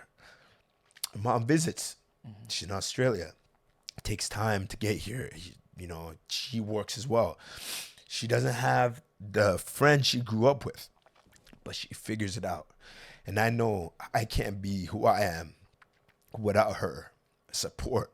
I support her as much as I can, but I know I'm the face of Mercy. I'm the face of the basketball. We go out. People ask her to take the picture when, you know? Yeah, man. And she knows the life, but she's there. She pushes through it. She finds her own identity. And that's tough with a woman who has to be beside a man with such a big personality, such a big life. She's the reason why our family goes. I am able to focus on basketball and do what I want to do as a father, as a basketball player, as a brother, anything, because of her. She holds the house down. And I think we have to start giving our partners just as much credit as we want. You know what I mean? I always want to give her as much confidence as she gives me. And trust me, it's not easy. We on Instagram, you see a happy family. We are so happy. But it's not perfect. But we are as happy as anybody could be. And, you know, it's just from work. It's from being in the dark time together. It's about figuring things out together. We always said no matter where I go in life for basketball, I have to have her and the kids beside me. And the decisions I make where I'm going to play, it is a conversation we have together. It's not like, yo, I just want to go play in Barcelona. You come with me. It's like, yo, will you be happy? And I think, you know, we found a way to do this together. And I think it's the best life that I could live. How long have you been with her? So I've been with her since 2015. We got married 2017. So 10 years now I've known her. Oh. Married 8. Coming up. Yeah, I know. It's crazy. It's crazy. Wow, But it feels like a flash because we just got to Europe. We just met each other. Now we got 2 kids, a dog, a house. It's crazy to me. I know. Man, It's congrats. good. It's good. Definitely. I know. Based on everything you've said today, I think she has been a solid rock in your life, man. Like, she has. Firstly, the support to move to Europe. She went right away. I'm pretty sure she had other dreams before me. Yeah, and it's tough because she was a basketball player before, tore ACL twice. She would have been a professional athlete regardless. She gives that life away. And then she comes over, and I didn't start where I am now. I started from the bottom, like not a bad team, but a team I wasn't getting paid a lot of money. I didn't have my license at the time. She was driving me everywhere. She did everything she had to do to make sure that I could get to where I have to be today. So now everything I get, I want to give it to her. And not saying the diamonds, the jewels, even though that's nice. You know what I mean? I got to give it. You know, but I want her to be so comfortable, and anything she wants to do, I say, yo, you go do it. You've been following my dream for so long. Now it's your time. You know what I mean? And she's working on something. I can't say it out loud right now. She's working on something. You can give us a little. She working on something to work. You know, it's hard to work when you're not from Spain. She getting her papers to do work, and she's studying everything. And I tell her, anything you need from me to make this dream come true, you tell me. And I will make sure I support it 100% because you supported me my whole life, since I known you. So now it's your turn. Nice, man. It's good to have that support system. Where can I find one of those? Yeah, I know. But trust me, I know my adopted brother. His mother passed away in high school, so we adopted him his senior year. His name's Kareem Malcolm. He is on Netflix. He's an actor. Yeah. He has another job, but he's an actor right now, and he's waiting to shift so he can full-time act. But he's been on Netflix. He's been on shows, movies, everything. And now he has a girlfriend that he's in love with, Nicole. But before this, he has everything. He has a great job. He has great money. He has a great house, everything. And I'm like, bro, like how, I know it was relative. Like, he's like, all I'm missing is a girlfriend. And he goes, it's tough in this day and age. And I know people want to find good women, good men. But I know the social media era, it's really skewed all that. The things that society is pushing now, it's skewed all that. My boys I go to, whether it's dinner, club, whatever it is, the people I'm dating, all they want is to be a basketball wife or have a guy with 6 figures. I know. And then vice versa for women as well. I know it's hard to find good people now, and I'm just lucky that I found my wife before the social media era really blew up, before I became famous, quote unquote. She found me when I was just Dylan, the nice Canadian kid. You know what I mean? Yeah. You face a lot of backlash and when you have a bad game, right? Yeah. Do they normally go after her as well? Not normally. There's been a few incidents where they'll message her, but not so much. It'll be more when she's in the crowd and somebody says something. Dylan, you can't hit a shot. Not in Murcia, but Dylan, you can't hit a shot.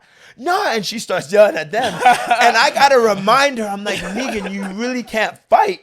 But you're good at this. You're going to jump out of the game. You see, I'm going to have to come off in the stands. I remember her and her mom were in Barcelona. We played in Barcelona, and they came to the game. It was a close drive. And she's yelling at these people. I'm looking up. I'm like, damn. But she's so tough.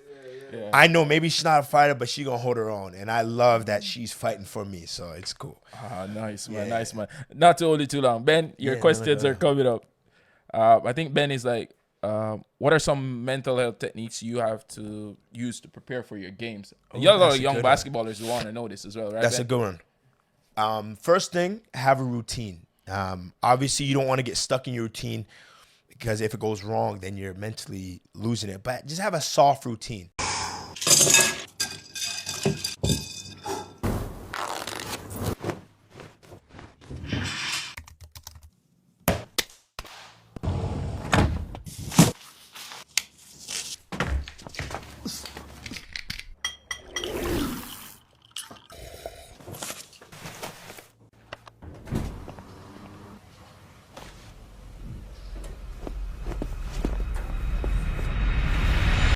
I know mine is I eat the same thing the day before game. I eat the same thing at lunch, day of game. I sleep for exactly an hour to hour and a half, not more than that. I get to the gym. I make sure I have my music, my headphones. I got to listen to my music. Sometimes I forget my headphones, but then I have to say, okay, Dylan, you forgot your headphones. You're still going to have a good game. So have a soft routine that your mental could stick to. But also, again, I meditate before every game. And it's so funny. I started this year. I was doing it. I was playing amazing basketball. You know what I said? I don't need it. I'm good. I'm killing. 3-4 games, I stopped meditating. What happens? I don't play as good. So then I meditate literally in the locker room, before I get out. I go into the bathroom and I put my earphones in. I have this sound. I could, if anybody needs a sound, you let me know. And I listen to this sound and I close my eyes and I meditate and I just tell myself I'm gonna have a good game. Don't worry about before this. Don't worry about after this. Be in the moment. And I literally do it for 3 minutes. That's all I need. 3 minutes and I get in this good space and I'm good. I think we need to start doing that, Tony. Yeah, the meditation, it really helps. And trust me, Let me tell you that I will be the first. I'm like, meditation, that doesn't work. I said this years ago. I said there's no way I could close my eyes and this, but through time, you learn things. And I just close my eyes and I talk to myself. And you can't just say what you have to really be in the moment. Yes, with the meaning. That's meaning behind it makes it so much stronger. Yeah. For me, I have one technique that I use. I like going for walks. I discovered Walks is great. I discovered walks It's great. 1 year ago. Yeah, at least you got it though. Yeah, I discovered walks 1 year ago. And every day after I finish work, I work from home. I work remotely, so I'm behind a freaking computer all day. Then after that, then I'm editing stuff for the podcast. I'm behind the screen. You're always going. Yeah. So for 1 hour after I finish work, go and I just walk. That's dope. And that walk, that's when I have my best ideas. That's good. That's when things start to click. That's when I put the day to the side. And I'm like, this 1 hour is your 1 hour. It's yours. You're not on the clock for anyone. This is your hour to do whatever you want. That is amazing. And I think everyone should have that moment in their day where they feel like for this period of time, this is just you. No phone, nothing. This is just for you. This is it's so funny. Therapy again. This is what therapist says. She said, Dylan, what do you do for you?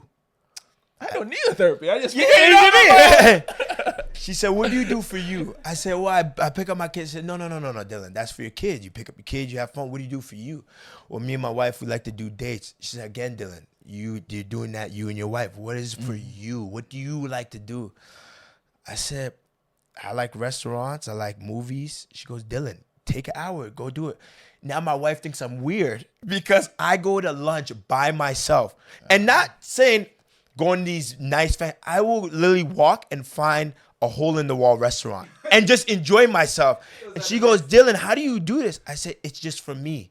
I could just go, enjoy myself, enjoy my food, and just be with myself. I think people don't have enough time with themselves, and you can't do it too much because then you're gonna lose a social aspect. You need that as well.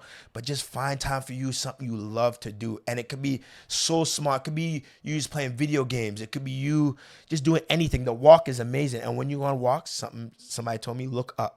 No, bro, Look up. I looked up in the city. I'm like, this city's nice. I'm telling you. This city is nice. I'm telling you. Wait, those balconies were there. Yes, I'm telling you. My wife's mother, shout out to Shelly. Yeah. She said, Dylan, don't forget to look up. I'm like, what are you talking about? I'm like, oh. Yeah. Wherever you are, look up because we bro. always just look this way and we look down at our phone. Look up. I'm telling you, the sky, it does something for you. What you see up there, it does something for you. Yeah, bro. That's a fact. Last question. When you're on the court playing in a game, when you're on the court playing the game in the moment, where's your head at? Are you just thinking about the game itself or outside factors like family coming into your head? Great question. That's from Aaron. Ooh, okay. Good job, Aaron. I try to stay in the moment. I play my best basketball when I'm just in the moment. My best games, I will actually go home. This is going to sound crazy. I'll go home and I'm like, yo, wait, that was me in the game? Like, that was me? It's like almost out-of-body experience. Like, I'm watching myself. It's so hard to explain, but I'm just there. Nothing, there's 10,000 fans. I don't hear them. It's not silent. It's hard to say, but it's like everything's in slow motion. Every play's in slow motion. Every time the ball leaves my hand, I know it's going in.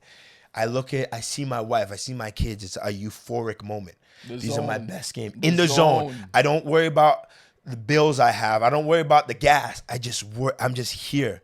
But then I don't always have these moments. There's some times where I am in the game. It's going to sound crazy. It's another out of body where I can't do anything right. And these are my worst games I have. And it's a feeling you can't shake. You're just in there and I'm thinking of everything. And that's when I start thinking of external things. Yo, shit, I just had a bad game. Okay, I'm missing shots. Then I miss shots and then we play Madrid next. So I might have 2 bad games now. And I'm thinking of all these external factors. But then in the middle, there's games where I'm playing bad. And then I'll sometimes go and meditate at halftime. Calm down, breathe, and then I'll have my best half. So it depends on the game, but my best is when I'm just thinking about the game, thinking about being here. And I'm thinking about each possession. Sometimes I'm thinking about, okay, I only have 2 points. We're losing. I have to score more. So the second half, third quarter, I'm going to do more. No, when I'm in the moment, every play, every possession, that's when I'm at my best. Yeah. And I try to do that with life too. Like I put my phone down most of the time when my kids come. People are like, yo, he must have his phone because he gets pictures of his kids, videos. I literally always, when they come home from school, I put my phone down. If there's a moment, I'll get it, I'll record it, boom, put it right down because I want to be there. They finish school at 5, they're in bed by 7:45. That time is for them. I could do anything else with my phone after. But then me and my wife, after the kids go down, 7:45, we have to have a show because now this is mine and her time. So we watch our show. We watch an episode. We watch 2 episodes. This is me and you now. We're eating. We're talking. Whatever happened through the day, this is our time. Then she goes to sleep. Now that's my time. This is when I get to do all my stuff. During the day, if she's at Pilates, this is when I'm doing my stuff. But when the people I love are with me, I try. And it's not always perfect. Sometimes I have things I have to do. But I try to just stay in the moment with the people that's there. And I think Spain allowed me to do this. When you're back home, you're fast. Oh, yo, let me Snapchat this. Let me tweet this. When I'm here, I'm looking around and people are having their beers, their wines, and they're just talking. No phones. You see, even when me and my wife first got here, we're like, okay, can we get the bill? People are like, yo, relax. Tranquilo. Enjoy, tranquilo. And sometimes they push a little far, but I'd rather this. Yeah. I'd rather this calm, everybody just enjoy the moment. And Spain made me do this. Yeah. The thing that you see, the thing that, before I address the Spain part, the thing that you mentioned, the zone, yes, that's actually a sporting phenomenon. Like really, you guys don't feel? A lot of mostly athletes feel it. No, I can have days like we started playing paddle. There you go. I heard. I'm trying to get into that too. We can play. I know. We can play. I'm trying to get into that. I can tell you, some days Ben is like probably the best of us. Okay. And there's some days where I'm like, fuck, this is my day. And I'm in you feel it. I'm just like feeling it. Yeah. And then I'm like, I watch an anime. I don't know if you watch anime. There's an anime about basketball. And they made it so they incorporated this in it so cool. Like when the guy is having his best game when he doesn't miss a shot. Yep. He's in the zone. Yes, the zone. Where everything just flows perfect. Everything. Everyone around him is moving slower than they normally do. Yes. And he doesn't realize it. And when they look at it from the outside, he's playing is just a normal game. It's a normal game. Yes. Yeah, but he's just in the I'm zone. telling you, I don't know how to explain it to people. Like, you have to feel it.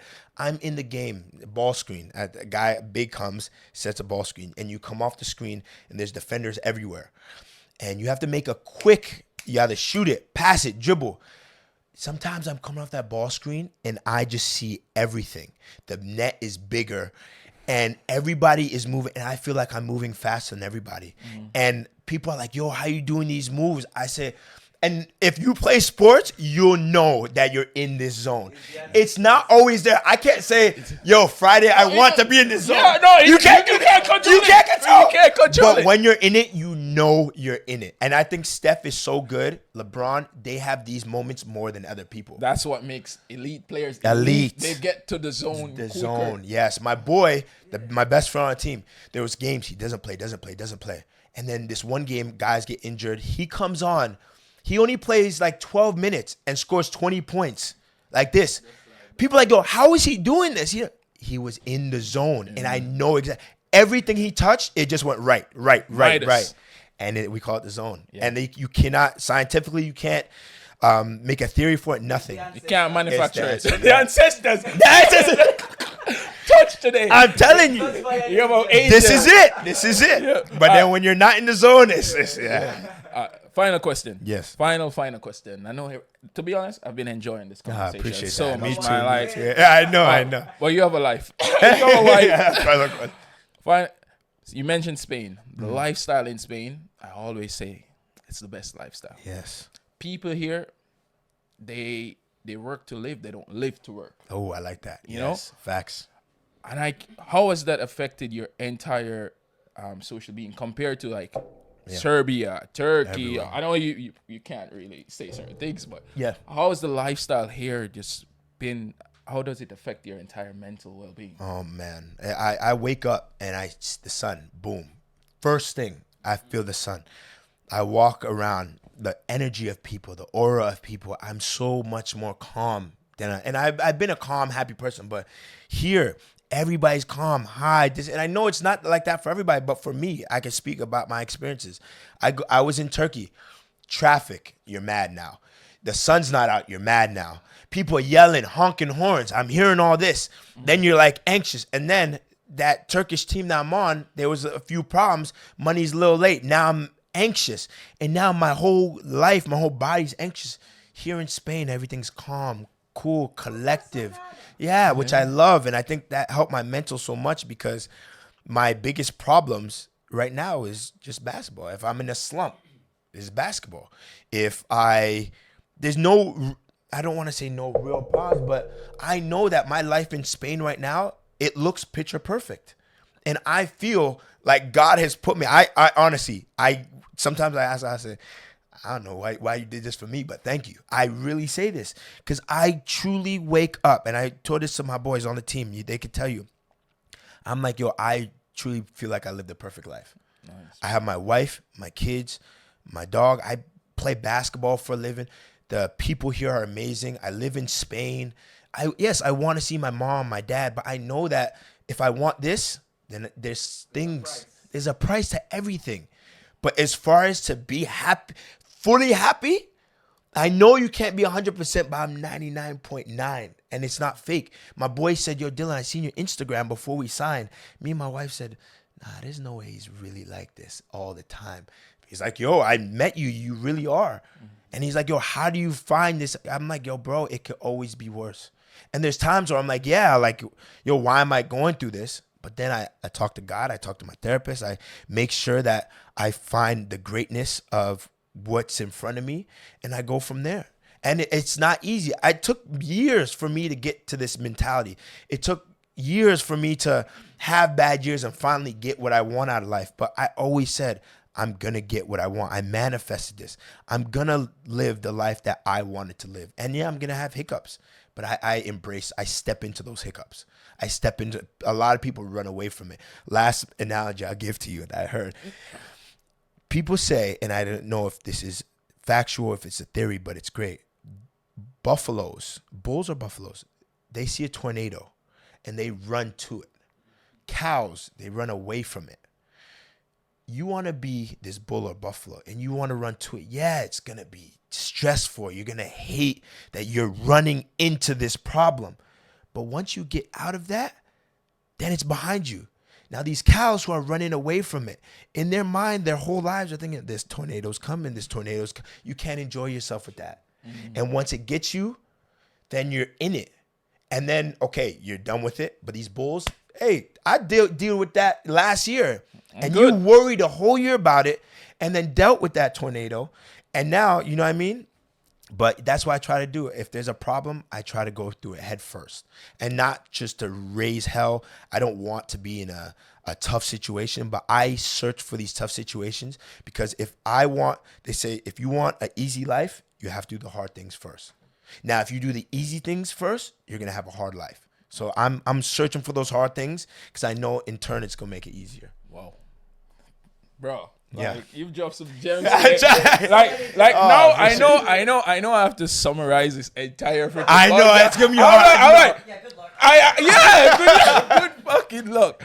So, Dylan, thank you so much. No apologies, man. Thank you so much for joining. Truly appreciate it, bro. Taking the time out of your day. Yeah. And to sum it up, guys, the tough part now. Yeah. What I got from this is, firstly, you have to look at life from a positive lens. Mm-hmm. If you look at life negatively, you'll only see the negative. Mm-hmm. And looking at it positively, it doesn't mean that the negative is not there, mm-hmm. but it equips you with the tools to deal with the negativity that is out there. Right? Exactly. Facts. There is a balance. Yeah. What is above, so is below. Yes. Exactly. And know that you can overcome things. And also, if you have a support system in your life, turn to them if you can. Mm-hmm. Get a therapist if that's a possibility for you. Try not to be alone and, keep things in, even if it's to express it to someone that is in your life as well. Family is important if you have it. If not, friends are just as good. Exactly. As well. Dylan is a very Christian man, I would say. Correct. believe in God. Yeah. Turn to God if you need it. And my least favorite, get a therapist. But thank you guys for tuning in. Thank you. It's And amazing. like, share, subscribe, and Dylan Yeah. is gonna be a content creator. So check Yes, out his sir. stuff. Yes, sir. Check out his Appreciate stuff. ya. And bro, you need a YouTube channel. Hey. We're cooking. Hey, We're no, you cooking. cooking something up, You need a YouTube channel. All right, we out. Salute. Yardman Podcast are the one. The Yardman Podcast. Tell you about the Yardman Podcast. The Yardman Podcast. Tell you about the Yardman Podcast. The Yardman Podcast. Tell you about the Yardman Podcast. The Yardman Podcast. Tell you about the Yardman Podcast. Subscribe now. We out.